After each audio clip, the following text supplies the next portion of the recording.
La bataille de Hastings par Augustin Thierry. Les troupes de Guillaume abordèrent sans résistance à Pevensey, près de Hastings, le 28 septembre de l'année 1066. Les archers débarquèrent d'abord. Ils portaient des vêtements courts et leurs cheveux étaient rasés.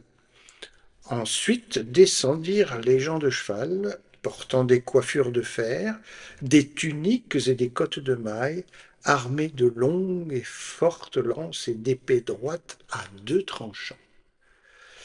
Après eux sortirent les travailleurs de l'armée, pionniers, charpentiers et forgerons, qui déchargèrent pièce à pièce sur le rivage 3 châteaux de bois, taillés et préparés d'avance. Le duc ne vint à terre que le dernier de tous. Au moment où son pied touchait le sable, il fit un faux pas et tomba sur la face. Un murmure s'éleva, des voix crièrent: Dieu nous garde, voilà un mauvais signe. Mais Guillaume, se relevant, dit aussitôt: Qu'avez-vous? Quelque chose vous étonne? J'ai saisi cette terre de mes mains, et par la splendeur de Dieu, aussi loin qu'elle puisse s'étendre, elle est à moi, elle est à vous. Cette vive répartie arrêta subitement l'effet du mauvais présage. L'armée prit sa route vers la ville de Hastings, et près de ce lieu on traça un camp et l'on construisit 2 des châteaux de bois dans lesquels on plaça des vivres.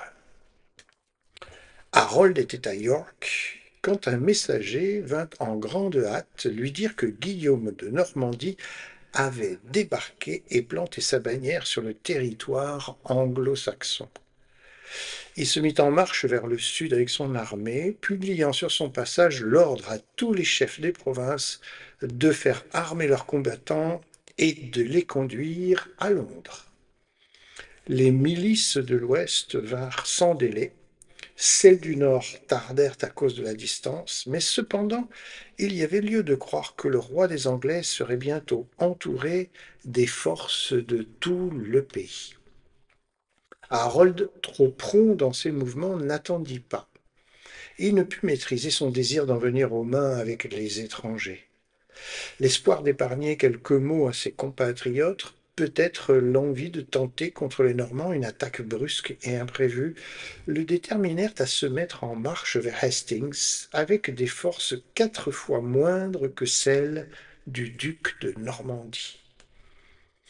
Sur le terrain qui porta depuis et qui aujourd'hui porte encore le nom de lieu de la bataille, les signes des Anglo-Saxons occupaient une longue chaîne de collines fortifiées de tous côtés par un rempart de pieux et de claies d'osier. Dans la nuit du 13 octobre, Guillaume fit annoncer aux Normands que le lendemain serait le jour de combat. Des prêtres et des religieux qui avaient suivi en grand nombre l'armée envahissante se réunirent pour faire des oraisons et chanter des litanies, pendant que les gens de guerre préparaient leurs armes et leurs chevaux. Le temps qui leur resta après ce soin, ils l'employèrent à faire la confession de leurs péchés et à recevoir les sacrements. Dans l'autre armée, la nuit se passa d'une manière toute différente. Les Saxons se divertissaient avec grand bruit et chantaient leurs vieux chants nationaux en vidant autour de leur feu des cornes remplies de bière et de vin. Au matin, dans le camp normand, l'évêque de Bayeux célébra la messe et bénit les troupes. L'armée se trouva bientôt en vue du camp saxon. Les prêtres et les moines qui l'accompagnaient se détachèrent et montèrent sur une hauteur voisine pour prier et regarder le combat. Un Normand appelé Taillefer poussa son cheval en avant du front de bataille et entonna le chant des exploits, fameux dans toute la Gaule, de Charlemagne et de Roland. En chantant, il jouait de son épée, la lançait en l'air avec force et la recevait dans sa main droite. Les Normands répétaient ces refrains ou criaient Dieu aide, Dieu aide. À portée de trait, les archers commencèrent à lancer leurs flèches, mais la plupart des coups furent amortis par le haut parapet des redoutes saxonnes. Les fantassins, armés de lances et la cavalerie, s'avancèrent jusqu'aux portes des redoutes et tentèrent de les forcer. Les Anglo-Saxons, tous à pied autour de leur étendard planté en terre et formant derrière leur palissade une masse compacte et solide, reçurent les assaillants à grands coups de hache qui, d'un revers, brisaient les lances et coupaient les armures de mailles. Les Normands, ne pouvant pénétrer dans les redoutes ni en arracher les pieux, se replièrent, fatigués d'une attaque inutile vers la division que commandait Guillaume. Le duc alors fit avancer de nouveau tous ses archers et leur ordonna de ne plus tirer droit devant eux, mais de lancer leurs traits en haut pour qu'ils tombassent par-dessus le rempart du camp ennemi. Beaucoup d'Anglais furent blessés, la plupart au visage par suite de cette manœuvre. L'attaque des gens de pied et de cheval recommença de près au cri de Notre-Dame « Dieu aide, Dieu aide !» Mais les Normands furent repoussés à l'une des portes du camp jusqu'à un grand ravin recouvert de broussailles et d'herbes où leurs chevaux trébuchèrent et où ils tombèrent pêle-mêle et périrent en grand nombre. Il y eut un moment de terreur dans l'armée d'outre-mer. Le bruit courut que le duc avait été tué et, à cette nouvelle, la fuite commença.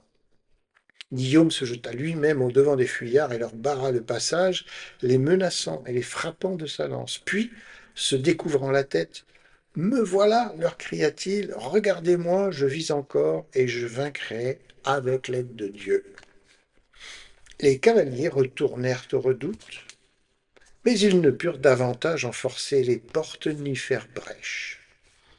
Alors, le duc s'avisa d'un stratagème pour faire quitter les Anglais leur position et leur rang.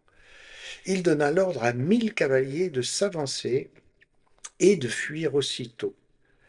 La vue de cette déroute simulée fit perdre aux Saxons leur sang-froid. Ils coururent tous à la poursuite, la hache suspendue au cou. À une certaine distance, un corps posté à dessein joignit les fuyards qui tournèrent bride, et les Anglais, surpris dans leur désordre, furent assaillis de tous côtés à coups de lance et d'épée dont ils ne pouvaient se garantir, ayant leurs deux mains occupées à manier leurs grandes haches. Quand ils eurent perdu leur rang, les clôtures des redoutes furent enfoncées, cavaliers et fantassins y pénétrèrent. Mais le combat fut encore vif, pêle-mêle et corps à corps.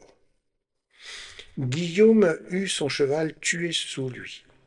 Le roi Harold et ses deux frères tombèrent morts au pied de leur étendard, qui fut arraché et remplacé par la bannière envoyée de Rome.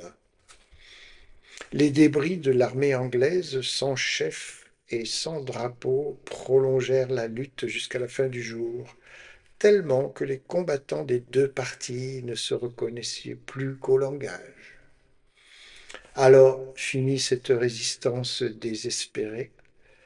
Les compagnons de Harold se dispersèrent et beaucoup moururent sur les chemins de leurs blessures et de leur fatigue du combat.